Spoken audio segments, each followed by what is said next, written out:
इस वक्त online fraud के मामले लगातार सामने आ रहे हैं, चाहे वो स्कैनर द्वारा पेमेंट निकालने की बात हो या डिजिटल अरेस्ट की जो बातें लगातार सामने आ रही हैं। इसके लिए सरकार अवेयरनेस का कैंपेन भी चला रही है। किसी तरह की घटना एक लखनऊ में हुई है, उसके लिए हम बात करेंगे जिनके साथ ये घटना घटित हुई है। कल किस तरीके से क्या हुआ, अगर आप पूरा मामला एक बार बताएं तो। देखिए, ऐसा है कि ओलेक्स एक कंपनी है जो कि पुराने सामान खरीदती और बेचती है। तो कुछ लोग जो सीनियर सिटीजन्स हैं या एजेड ज़्यादा लोग जैसे हम हैं, स्वयं भी एक सीनियर वरिष्ठ नागरिक हैं, तो बजाय इधर उधर जाने के कंटेक्ट करने के ये इजी होता है कि भाई ओलेक्स से कोई आ जाएगा या कोई ऑटो रिक्शा का खरीदने की किसी की कोई ऑफर होगी तो उसको हम अपने आसानी से डील कर लेंगे। ऐसे हमने पिछले बार भी एक दो सामान बेचे थे तो हमको थोड़ा भरोसा था कि ओलेक्स वाले जो है वो सामान को सही पैसे भी देते हैं और आराम हो जाता है। तो हमने भी दिया था कि भाई ये पुराना सामान अगर आप खरीद लीजिए। तो हमको एक टेलीफोन आया, ओलेक्स कंपनी बताया उसने कि ये आपका ऐड आया था, वो नंबर आपने दिया था तो हम आपको कांटेक्ट कर रहे हैं और ये हमारा नंबर है। आप हमको ऐसा कीजिए कि हम आपको QR कोड भेज रहे हैं, QR कोड, तो इससे ₹1 हमको आप भेज दीजिए जिससे कि हम आपको पैसा ले सकें और सामान उठा लेंगे। तो हमने सोचा कहाँ जाएंगे, चलो भाई ठीक है, रिश्तेदार तो यही कह रहा है कि सामान बिक गया था ओलेक्स से। तो हमने ₹1 का लिंक भेज दिया उनको। फिर उसने क्या किया कि कुछ पैसा भेजा उसने, भेजने के बाद में फिर उसने उसको जो है डिनाई कर दिया, मतलब हमको वो पैसा नहीं मिला। तो उसने कहा कि ऐसा कि ये कुछ गड़बड़ हो गया, लाइन तो बने रही है। और फिर उसने QR कोड को इस्तेमाल करता रहा वो जो लिंक हमने भेजा था, और वो पता नहीं किस तरीके से वैसा डिफरेंट नेम से, करीब 4 लोगों के डिफरेंट नेम से वैसा करीब 1 घंटे और के अंतर से निकाल लिया। और बैंक से भी कोई सूचना आपको समझ नहीं आती रही। बाद में आई कि आपका ये वैसा ऐसी तारीख को जो डिटेल देते हो। अब हमें करीब 1 घंटे जितनी देर हो रहा, हमको उसने इस सोशल में कुछ जैसे हिप्नोटाइज कर देते किसी को, ऐसा वो हमको बातें करता रहा, वो कहता रहा ये आ रहा है, वो भेज रहे हैं और आप रुके रहिए, होने रहिए। तो हम कोई बैंक से कंटेक्ट नहीं कर पाए कि भाई क्या कर रहा है, कैसे हो रहा है। उसके बाद जब हमारा सारा वैसा निकल गया लगभग, तब उसने जो है फ़ोन को काट दिया। अब हमने देखा बैंक से आया बैलेंस जो उसने मैसेज में, तो लगा हमारा पैसा है तो सब निकल गया ये। तब हमने जो है भाई थोड़ा सा परेशान भी हुए। फिर हमने जो है जितने भी संबंधित वो थे रिसोर्सेज, जिससे वो साइबर क्राइम ब्रांच है 1930, और बैंक को हमने इमीडिएट पैसा अपना अकाउंट जो है वो सीज करवाया, थाने को रिपोर्ट दी लिख करके FIR, और ये सब हम कार्रवाई करते रहे। लेकिन कल जब आपने, जो आप बता रहे हैं कि OLX के थ्रू आपने बात करी, जिसका नंबर आया, तो ये आपने फिर OLX पर बात करने की कोशिश की कि इस तरीके के नंबर से आपके यहाँ से कॉल आया था सामान उस खरीदने नंबर को पर कोई लेकर? कंटेक्ट नहीं हुआ। फिर उससे किसी ने बात नहीं की। जब पैसा विड्रॉ कर लिया उसने, निकाल लिया इस लिंक से, तो उसने कोई बात नहीं की, कोई फ़ोन को उठा ही नहीं। तो स्कैनर आपने अपना भेजा या उसने अपना स्कैनर आपको भेजा था? उसने भेजा था स्कैनर, उसने भेजा था। आपने ₹1 उसमें भेजा था? हाँ, तो हमने उसको ओपन करके भेज दिया। ये हुआ। और कितनी देर तक वो बात करता रहा इस पूरे घटनाक्रम में, जो पैसा आपका ये निकला? करीब 1 घंटा लगभग लग गया। 1 घंटा फोन पे आपसे बात करता हाँ हाँ। और वो इस तरह से उन लोग कुछ कनेक्टिव उसकी थी बातचीत की, वो ऐसा तारतम्य होना था कि उसमें हम ये समझ नहीं आया कि एक्चुअली में क्या हो रहा है।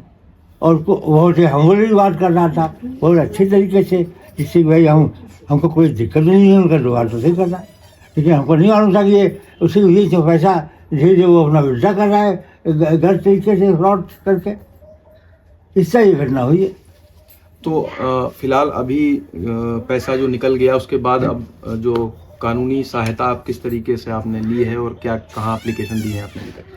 देखिए, हमने जो है उसी तारीख को, ये 17/3/2025 की घटना है, हमने उसी दिन, मतलब उसी घटना के तुरंत बाद ही हमने जो है वो जो लखनऊ साइबर क्राइम है, यहाँ पे 1930 इसका नंबर है, हमने उनको फ़ौरन नोट करवाया और उससे बात की। उनका ठीक है, आपका ये हमने जो है ये नोट हो गया है, इससे हम कार्रवाई करेंगे। फिर हमने जो है बैंक को संपर्क किया कि भाई हमारा जो कुछ है अकाउंट डाउनलोड कर दीजिए, इसको कोई इसमें जो है ट्रांजेक्शन ना हो। फिर उन्होंने एक्शन ले लिया इमीडिएट। फिर हमने अलीगंज थाने में बात की तो वहाँ के SI थे मिस्टर यादव, जी। उन्होंने बात किया हमसे वहाँ थाने में। खैर थाने में तो इमीडिएट ही बात की उन्होंने, भाई हम तो उनको थैंक्स देते हैं, उन्होंने पूरी हमसे डिटेल ली।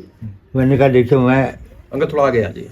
मैं जो हूँ वरिष्ठ नागरिक हूँ, वही मैं ज़्यादा मूवमेंट नहीं कर सकता हूँ और थोड़ा मैं बीमार भी हूँ। तो कहीं नहीं, आप सब बता दीजिए हमको सारा। उनको हमने घटना जो है बताई। उसके बाद उन्होंने कहा ठीक है, आप रिटर्न हमको उन्होंने ले लिया, आज जब हो अब उन्हें नोट तो कर ही लिया है सब। अंकल एक आपने इस बात पे ध्यान दिया होगा कि हाल में डिजिटल अरेस्ट की घटनाएं बहुत बढ़ी पूरे भारत में कई जगह। उसके बाद QR कोड से पैसा निकल जा रहा है, लिंक आके पैसा निकल जा रहा है। इस घटना में ज़्यादातर जो लोग हैं, जो बेचारे जो जिसका नुकसान हो रहा है, जिसके पैसे जा रहे हैं, वो पढ़े लिखे लोग हैं। आपने ध्यान दिया होगा। हाँ। और इसके पीछे क्योंकि जो पढ़ा लिखा इंसान है, सरकार लगातार अवेयरनेस के कैंपेन चला रही है, रेडियो पे चल रहे हैं, हर जगह चलते हैं, इसके बाद भी इस तरीके की घटना हो रही है, क्यों फंसता है इंसान, और खासकर पढ़ा लिखा है? आपको क्या लगता है? देखिए, उसका तरीका ये है कि जो उनकी अप्रोच होती है तो वो इतनी मतलब कहना चाहिए कि इस तरह से बात करते हैं कि आपको डाउट नहीं होता है, समझे। उनकी बातचीत करने का तरीका जो है वो ऐसा होता है कि आपकी समस्या से वो संबंधित हो और आपको लगे कि हमारी हेल्प कर रहा है ये। इसी वजह से लोग फंस जाते हैं। अगर जरा भी इसका भी डाउट हो कि मतलब कोई बात वो कह रहे हैं और हमारा समझ में नहीं आ रही है, उससे कोई नहीं करें इस तरह की, ऐसी कोई बात वो नहीं करते हैं। वो बहुत एक्सपर्ट है बातचीत करने में, और जरा भी आपको ये शक नहीं होने देंगे कि वो कोई इसके पीछे फ्रॉड करने जा रहे हैं या आपका कोई नुकसान हो जाएगा। तो इसी तरह से जो उनका तरीका है बातचीत करने का, इसमें लोग फंस जाते हैं। जानते हुए भी सब कुछ वो जानते हुए हाँ ये सही होगा, क्योंकि ऐसा कोई डाउट तो वो समझ नहीं आता। आखिरी में एक चीज़ आपसे जानना चाहेंगे कि आपके साथ तो घटना हो गई है, आगे इस तरीके की घटना लोगों के साथ ना हो, क्या लोग सचेत रहें और किस तरीके की सावधानी बरतें? आप अगर अपने एक्सपीरियंस से बताएंगे। देखिए, हमारा अनुभव यह है, अपने आयु अपने काल के अनुभव में, ये जो घटना हुई है, ये जो हो रही चीज़ें हम पढ़ते हैं, हम तो यही अपने मतलब जो है समाज को यही एक संदेश देंगे कि किसी तरह का कोई अननोन टेलीफोन आए जो जिसकी आइडेंटिटी नहीं क्लियर हो रही है, या कोई आपका परिचित क्षेत्र उसमें नहीं है क्षेत्र का, तो कतई उससे बात ही न कीजिए। दूसरा ये है कि इस तरह का कोई ओलेक्स या कोई ऐसा ऑनलाइन एजेंसी से कोई आप संपर्क ही न करें जिससे कि आपको ये लगे कि जो है अभी तो ये सब कुछ बात कर रहा है और हमको उलझा लेगा, तो इसी तरह घटना ना हो, हमको नुकसान ना हो जाए है। और दूसरे किसी को कोई अकाउंट या किसी QR कोड की ना कोई आप उसको मतलब जो है इंटरटेन करे, ना किसी को कोई अपनी लिंक दे, ना कोई QR कोड पे कोई पैसा दें। उनकी किसी तरह कोई रिक्वेस्ट इस तरह से ना अटेंड करें जिससे आपका कोई ताल्लुक ना हो, जिससे आप परिचित ना हो, और जो आपके लिए बिल्कुल एक नई चीज़ मालूम होती हो, आप सब इससे बहुत दूर तक जो है किनारा काटते रहें। इससे कोई आप इसमें कोई इंटरेस्ट न लें, कोई इसका कोई इससे फंसे नहीं आप। तो आपने सुना, इनका कहना है कि जिस तरीके से इनके साथ जो घटना हुई है उसके बाद इनका ये कहना है कि जो लोग हैं, जो पढ़े लिखे लोग हैं और जो बाकी जो सामान्य लोग हैं, वो इस तरीके की ऐप से और जो QR कोड से लोग पैसा निकाल ले रहे हैं, अलग अलग तरीके से पैसा निकाल लेते हैं, उनसे सचेत रहें और नए लोगों से, नए नंबर से संपर्क करने से पहले सतर्क अवश्य रहें। जितेश अवस्थी, संवाद लाइव के लिए।